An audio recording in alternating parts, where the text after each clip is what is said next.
Hey everybody, it's Bill with Extend Rentals and Safety here on Vancouver Island. We are a Vancouver Island founded and based rental equipment company. We've been in business for just over 5 years. We have over 400 pieces of equipment in our current rental fleet. And we've got 16 delivery trucks altogether at this point.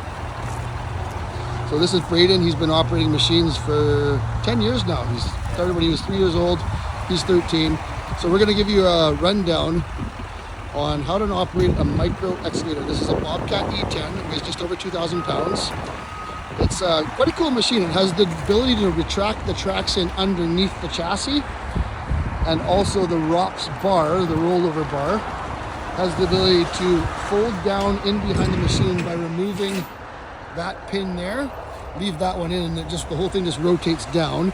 And the hoop on the top, as you can see there, drops into around the backside of the excavator. So pretty cool little machine. Braden's going to give you a rundown on the basic operation of one. Very easy to operate. So first, we've already ran the machine. We've checked the oil. That's what you'll want to do every 8 hours or every morning when you start it. He's going to heat the glow plugs. Typically this is 10 to 20 seconds depending on the weather. It's a pretty cold day today, so he'll probably do it for 10 seconds or so. We haven't run it for about 8 minutes now. And there's a safety bar that you lift up and put down. So the safety bar is in the down position when you're operating it, and the up position to get on and off the machine. Red lever that has the ability to actuate that. The throttle is the orange lever on the right side. Throttle up and then throttle down. The blade up and down controller is that lever right there. And then there's a travel speed button on that lever as well, which is the yellow one. That gives you the ability to travel the machine forward and backwards at a slightly higher or slower speed. These two levers control forward and reverse. To go forward, you push them both at the same time. To go backwards, you pull them both at the same time. To turn the machine, you separate them slightly. So it's hard to see because his gloves are wrapped around it. There we go, thanks Braden. So you see how he's slightly separating? That's giving him the ability to turn the machine right now. Super basic. One thing on these tiny little machines with small tracks, you want to do the best you can to never turn on the spot. Braden, can you show them that? As you can see right there, you see all the gravel that he's sitting in just got wedged in between the sprocket and the track. Now if you have any more than that and you drive back and forward, it's very possible for the machine's track to roll off, much like getting a stick stuck in a bicycle sprocket. Right? So you want to try and not turn on the spot. It's basically a no-no on any small excavators because the tracks are so small. It's not the same on 35 or larger excavators, but the smaller ones, they do have that slight issue. It's rare, but they do come off. Currently, as you can see, these tracks are actually quite low. This machine just came back from rent. It's actually why it was ready. So it's going to go in and get serviced. The tracks will get tightened. That's very easy to do, actually. You just loosen off that plate right there. Idle it down so it's not so crazy. And then behind that, there's a grease nipple. And you put 5 or 6 pumps of grease into that grease nipple, and it forces the front idler forward. There's a little cylinder in there that expands. You can see that arrow, and then that lifts up the lowest part of the track or increases the track tension. Very easy to do that. In case you have one on rent for a week or two, always check to make sure you don't have that much sag in the center of your track. It's a little bit too much there. And then we're going to show you how to retract the tracks underneath. It's very easy to do. So what he'll do is he'll push the blade down on the ground with that lever, right? That lifts the front of the machine off the ground. Then he's going to rotate the house of the machine, or the cab in some situations. This one doesn't have a cab, but then he'll push his bucket down on the ground. That lifts the whole machine off the ground. And then he's going to he'll pull his safety lever and then activate that switch. So now he's got the ability to activate the trackless traction feature.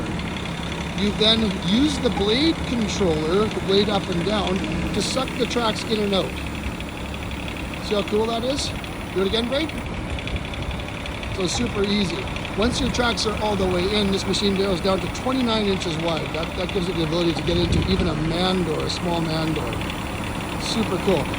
Typically you wouldn't operate the machine like that. It does give you more stability if the tracks are out. So then you'll put it back down on the ground. Just like that. And of course he's hit the switch the opposite way now. So now that lever works the blade. So this lever works both the blade and the tractor traction feature once that switch is used. The other ones are things like lights and whatnot.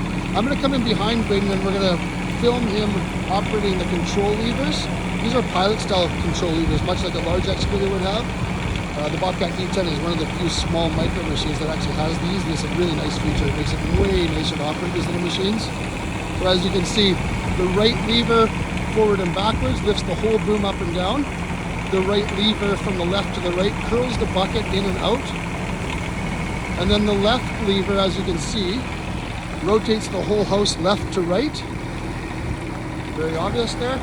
And then up and down on the left lever is stick in and stick out. All of our machines come with thumbs on the front, so it gives you the ability to lift rocks or logs or whatever you want to move. Obviously very small ones with a small machine like this. Right? And this is actuated by the lever at your left foot. See, up and down right there.